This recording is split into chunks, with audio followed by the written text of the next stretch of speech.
Parents détendus sur RCF Vendée, comme toujours avec notre coach parental Emmanuel Mallard. Bonjour Emmanuel. Bonjour Julie, bonjour à tous. Alors, quelle est la thématique cette semaine que vous vouliez aborder ? Aujourd'hui, je veux aborder l'action pour le monde. Comment motiver nos enfants à agir pour le monde de façon bénévole, de façon écologique, de façon environnementale. Et ça s'apprend, comme toute chose. Et pourquoi vous avez choisi ce thème aujourd'hui ? Pourquoi j'ai choisi ce thème ? Parce que je pense que nous tous, à notre niveau, on peut agir pour améliorer la société. Donc améliorer la société, mais aussi améliorer le monde. Mais ça s'apprend. C'est-à-dire que, je le dis assez souvent, mais on éduque les enfants par miroir, hein, ce sont nos neurones miroirs. Donc si nous-mêmes, nous sommes engagés dans ce changement de mentalité pour une meilleure société, pour un meilleur monde, nos enfants, qui sont le futur, hein, qui sont les générations d'après, impacteront de façon encore plus forte cette société et pourront aussi impacter leurs camarades autour d'eux qui n'auront peut-être pas reçu cette éducation d'agir pour le monde qui pour moi est essentielle à un équilibre de vie, tout simplement. On parle donc de s'engager, qu'est-ce que ça va leur apporter ?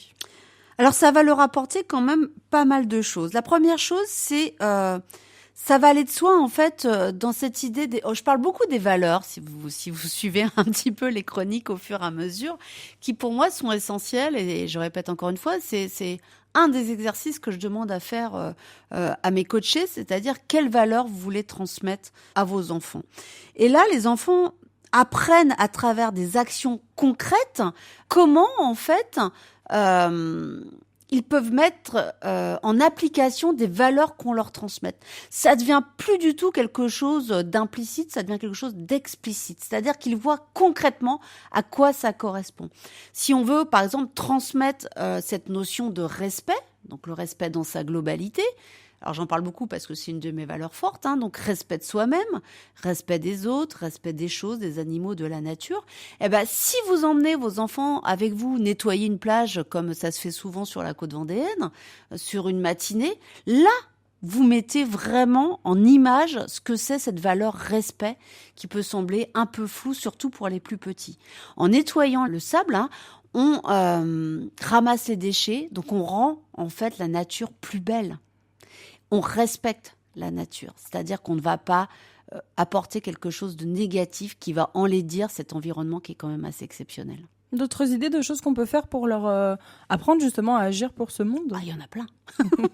On va parler dans le respect nettoyage. Déjà, la première chose que tout le monde peut faire chez soi, c'est le tri sélectif. Simplement, poubelle jaune, poubelle bleue, poubelle de verre, papier, vêtements, compost. Rien que par ça, vous avez une action extrêmement forte sur la nature. Et ça, si tout petit, vous l'apprenez à vos enfants, ça deviendra un automatisme, comme beaucoup de choses. Une règle devient en fait à un moment donné une habitude de vie ou un automatisme. Donc ça, c'est vraiment une des premières choses que vous pouvez faire. Et puis, je pense que c'est une des choses les plus faciles parce que à l'école, ils sont eux-mêmes sensibilisés à ça.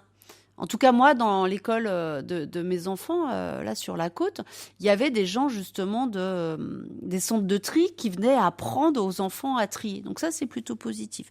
Donc on peut parler de ça. On peut également, quand on se balade dans la nature, ramasser des déchets si jamais on en voit. Au-delà de ça, on peut parler également bénévolat. Bénévolat, c'est toujours de la même façon. Si vous-même, vous êtes bénévole dans des associations, ça va d'autant plus être facile pour vous que vos enfants deviennent bénévoles et s'engagent dans des associations. Pour moi, le bénévolat compte énormément dans ma vie. J'ai été élevée également avec des parents qui étaient bénévoles d'associations. Alors oui, tout petit, on allait aider à ramasser des plateaux. Alors moi, je viens de l'île d'Olonne, avec la fameuse fête des vieux métiers à l'île d'Olonne. Mais on allait ramasser les plateaux, faire la vaisselle, ramasser les papiers, faire la décoration d'avant tout petit, parce que nos parents faisaient eux-mêmes partie de l'association.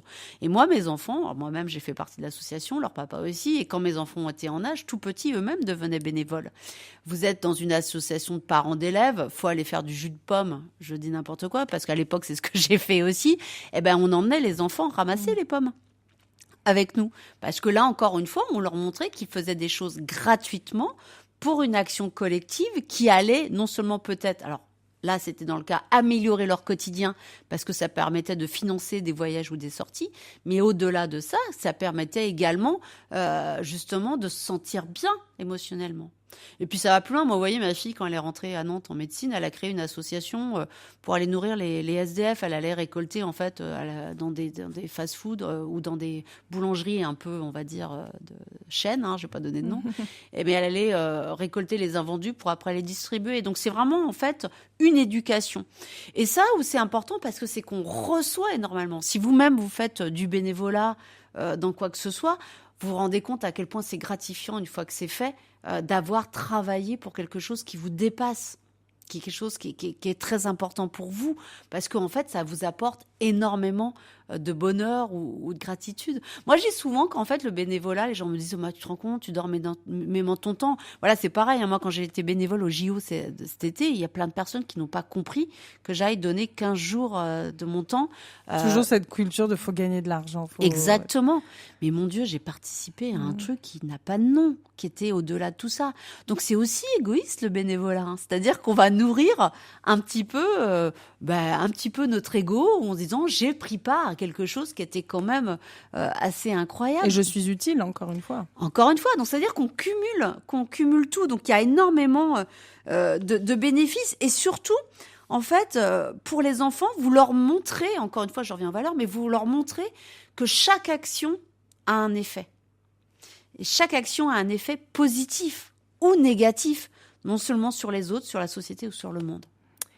Et avant d'agir, je me disais, en vous entendant parler de SDF, ça commence aussi à leur apprendre à avoir un regard bienveillant, par exemple, sur une personne qui vit dans la rue ou enfin sur plein de choses. Avant d'agir, c'est leur perception. Comment bon, là, vous allez me dire, c'est parce qu'il faut montrer en tant que parent, mais comment je les aiguille vers le fait d'être compatissant, bienveillant. Là encore, on va dire que c'est le neurone miroir, ça c'est une chose, mais c'est aussi cette idée de dire un sourire, c'est un bonjour, c'est un regard, c'est ces toutes choses-là qui vont faire du bien. Moi, et c'est ce que je transmets aussi beaucoup dans mes coachings, moi j'ai énormément élevé mes enfants avec l'empathie. Je crois que l'empathie, ça a vraiment été quelque chose de très précieux pour moi dans la façon, en fait, d'éduquer mes enfants. Si mes enfants tapaient, avant de les punir, je leur expliquais, en fait, d'imaginer ce que l'autre pouvait ressentir à être tapé. Et moi, ça fonctionnait. Vous vous souvenez qu'on a fait l'émission sur le cannabis et j'ai parlé justement de cette idée de se rendre compte de faire partie d'un système pour l'adolescent qui contribue à l'esclavage de pas mal de gens. Mais moi, ça fonctionnait énormément aussi là-dessus. Donc là, on va éduquer aussi à l'empathie, c'est-à-dire qu'est-ce que cette personne peut ressentir, voilà. Après, en même temps, il faut mettre aussi le holà pour certains. Enfin, moi, j'ai dû mettre le holà pour certains de mes enfants parce que l'empathie, ça allait trop loin. On peut pas non plus donner toutes ses économies ou donner tout son argent. Voilà, on a aussi notre vie. Et là encore, une fois, moi, ma devise à moi, c'est, alors, nous, on n'est pas trop embêtés ici, mais quand je vais à Paris ou dans les grandes villes, c'est je donne qu'une seule fois dans ma journée. Et donc, je dis systématiquement bonjour à la personne qui me demande de l'argent et je lui dis, écoutez, malheureusement, je donne qu'une fois dans la journée et j'ai déjà donné. Ou alors je dis, dis donc, c'est votre jour de chance, j'ai rencontré encore personne, c'est à vous que je donne. Et c'est-à-dire, et mes enfants maintenant font la même chose. C'est-à-dire que là, encore une fois, alors je vous embête à longueur de temps avec le cadre, mais l'éducation passe par le cadre et les règles. Et ça peut être une règle que vous pouvez donner à vos enfants aussi pour trouver ce juste équilibre entre cette empathie et cet intérêt où on va donner pour les autres et le fait aussi que il faut se préserver soi-même et se respecter soi-même aussi dans son intégrité. Et si à l'inverse, on en a fait des citoyens qui réfléchissent, qui grandissent, on en voit beaucoup de jeunes aujourd'hui, notamment sur les réseaux sociaux, qui sont là très investis, militants, très engagés, et là le parent peut se sentir un peu dépassé. C'est clair qu'il y a des jeunes qui choisissent des pistes de vie qui peuvent nous dépasser parce que c'est pas du tout ce qu'on aimait. C'est-à-dire que quand vous imaginez que votre enfant parte faire des études supérieures et qu'il vous dit que non, lui a décidé de faire un service civique,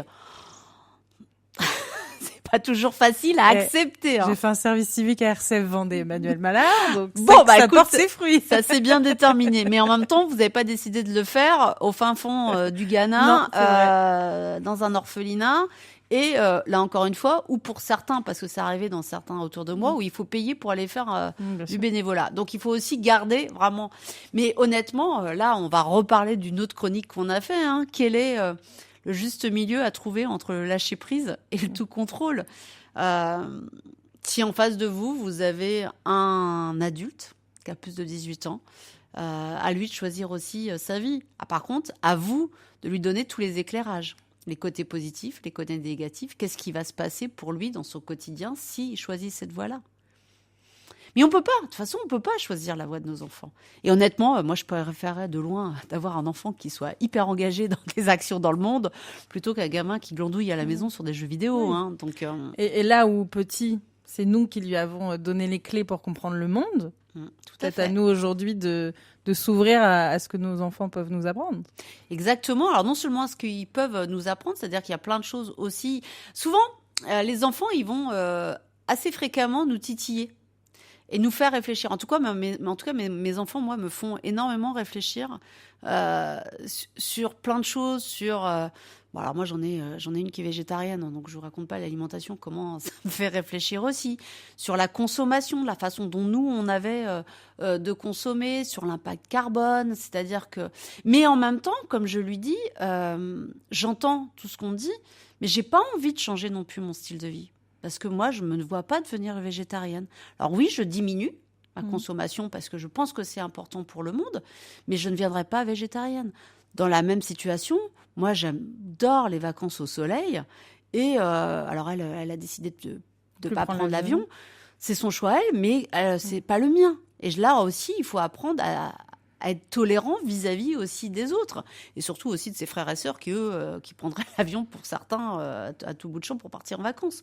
Donc là encore, on a quelque chose de leur apprendre, c'est la tolérance.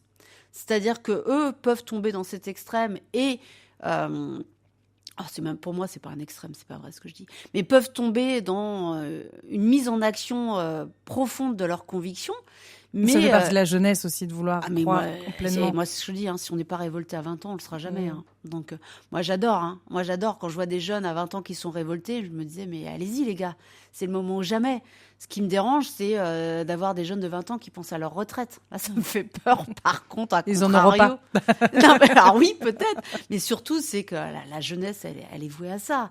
Elle est vouée à les défendre et surtout d'être en rébellion constante contre l'injustice qu'il peut y avoir. Là, on est dans un vrai process et on change malheureusement une fois qu'on commence à payer des impôts et avoir un salaire. Et... On se nuance, on réfléchit, on est moins... C'est ça, on est un peu moins revendicatif. Mais en tout cas, moi je pense qu'on peut toujours accompagner l'enfant dans ses choix de vie, mais ramenons-le aussi à la réalité et ramenons-le aussi à cette idée. Moi, les ayatollahs du véganisme, j'ai beaucoup de mal, parce que là, on ne respecte pas les autres quand on fait ça non plus. C'est-à-dire qu'on peut avoir un discours de sensibilisation, mais à aucun moment on va rentrer dans des choses violentes.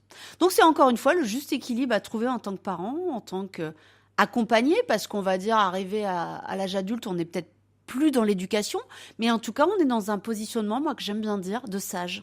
C'est-à-dire qu'on détient par rapport à nos enfants une certaine sagesse qu'on a reçue de par de l'éducation, des études qu'on a fait, mais aussi par nos expériences de vie. Et on se doit. Merci d'avoir écouté cet épisode. Retrouvez toutes mes masterclass sur la parentalité et réservez votre appel découverte offert via le lien en description. Et surtout, abonnez-vous à ma chaîne YouTube pour ne rien manquer.